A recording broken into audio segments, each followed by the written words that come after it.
Wanted to make a video, kind of a follow-up of a video that we made last May about Turkish Rocket, which is a plant we adore growing, that we sell through our website.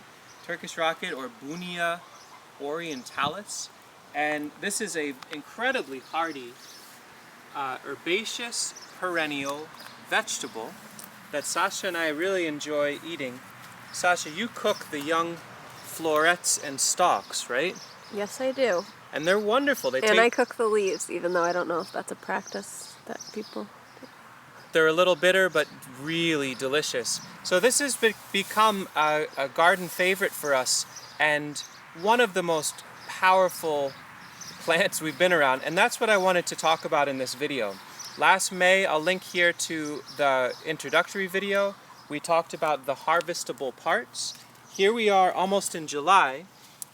And Turkish Rocket is doing what it does best, which is getting ready to spread. And so what I wanted to share with folks today are two notes. One, if you're growing Turkish Rocket and you want to keep it in check, let's say you want to have a garden that you have control over, relatively soon these stalks, which were the edible part earlier on, should be cut back. If you want to save seed, you can wait a little longer, and each of these are their own seeds. It's a really ancient brassica type.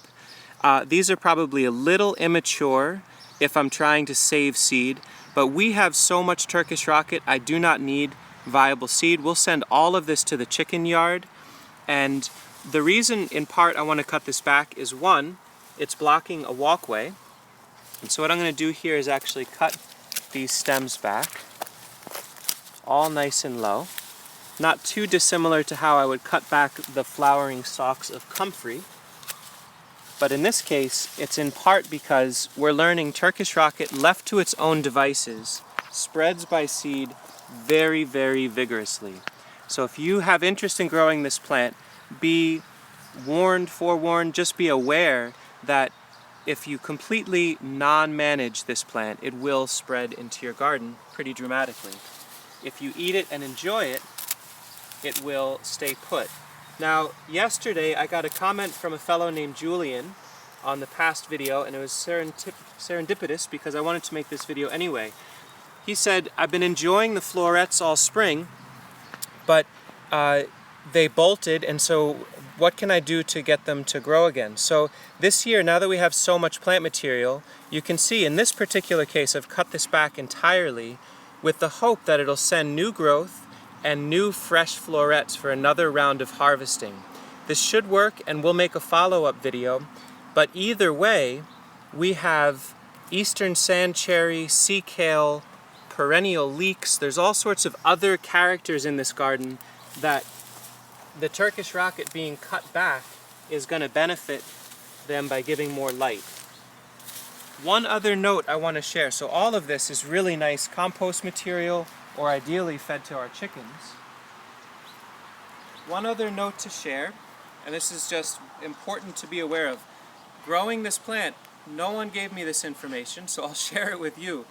Turkish Rocket is not very dissimilar to comfrey and horseradish and plants along that line, in that when you dig up a Turkish Rocket, a lot of the root fragments will sprout and grow again. This bed was set to Turkish Rocket last year for our nursery production. I thought I had dug up all of the plants, and it turns out I must have missed some root fragments. Now I went through and trimmed them back. They're hardy enough that you can cut them and use it like a chop and drop like comfrey. But from a design standpoint, it's important to know that if you think you're going to dig a plant out and it will persist as an indelible herbaceous perennial in the landscape, that's good to know before you plant. I would not plant this in an annual garden bed where I want to rotate it through and have somebody else growing later.